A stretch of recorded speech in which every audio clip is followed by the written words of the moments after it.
Hey guys, Clint here with American Patriot Defense. Out here with you on the range on a beautiful December 2nd day at a breezy 33 degrees. So it's kind of chilly, and that got me thinking that, so let's talk about some alternative carry methods.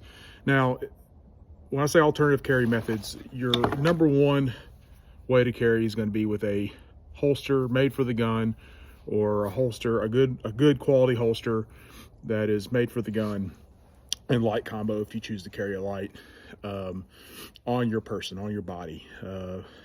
I prefer appendix. It's been proven multiple times appendix is safe, and when done when stored properly, very more efficient in a draw stroke and more quick than a 3 o'clock carry. But I'm not going to get into that in this video. I'm talking about alternative carry methods.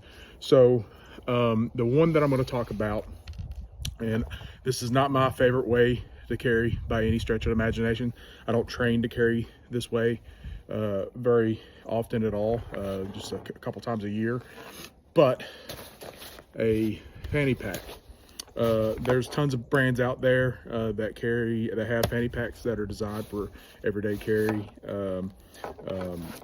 With that in mind, I keep quite a bit of first aid supplies inside my fanny pack. So basically it's a individual first aid kit, or IFAK, and then it's got a compartment back here made for your pew-pew, or thing that goes bang. So the key with that is you still need something to cover the trigger guard. Okay, so that's what I have. I have a trigger guard holster. All right, and then I've got a retraining strap that retains the slide and the muzzle. And if you notice, this is not going to be typically will not be for a full-size gun. They make larger fanny packs for full-size weapons. So your mileage may vary. The one that I have set up is I'll break it down. All right, it's a standard 43. All right, a G43. All right, so it's non-functioning right now because I have it broken down, so it will not function. All right, and then it is outfitted with the EPS carrier, red dot sight, RDS. Okay, so all right, now what do I lose with alternative carry method? Typically I lose speed of draw. So I'll post some videos here in a second of 3 or 4 rotations of me drawing from the fanny pack. I don't consider myself the fastest person from appendix by any stretch of imagination, but I'm probably faster than some and slower than some others. So so my standard appendix draw stroke is anywhere between, we'll say, like 0.95 and 1 and 1.15 maybe. So I'll give me a quarter second interval there, maybe.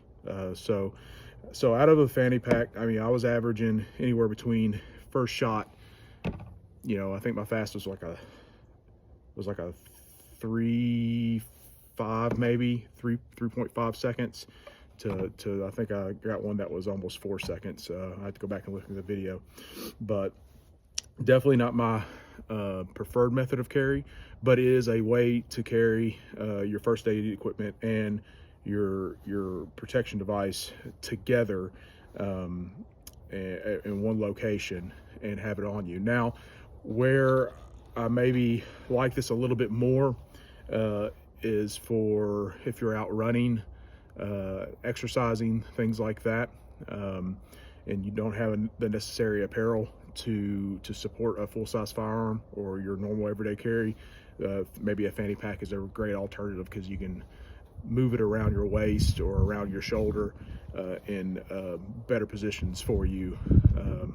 For this, I'm pretty broad-shouldered, but even this one with the belt fully extended, I can still get it up over my shoulder if I need to carry it around my chest. I really see this really useful Sorry. Really useful for female carriers. I think it's a great thing for female carriers because female clothing absolutely is atrocious for carrying. There's not very many companies out there that make really good apparel for female concealed carry. Us guys, we don't typically have an issue with it too much. But females, jeans and pants, unless they buy something specific for concealed carry, they don't have a lot of options when it comes to that. And that typically, in my experience as somebody that trains civilians a lot, that shies them away from carrying it on their person because of that ease of carry. And this can kind of bridge that gap of ease of carry.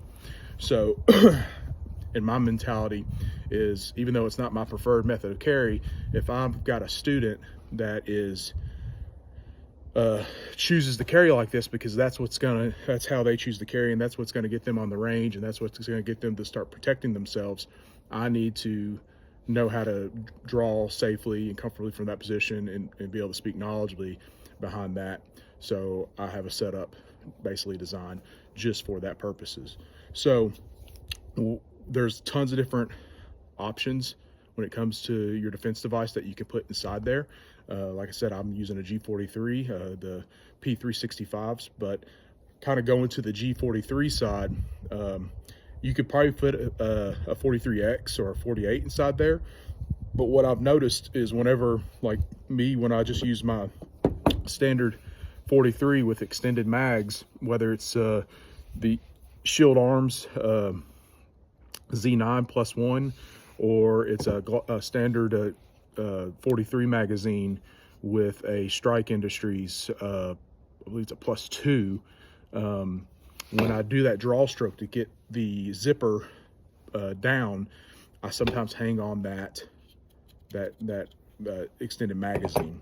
So that's just some considerations to think about there. Is if you're going to run an extended mag on the gun,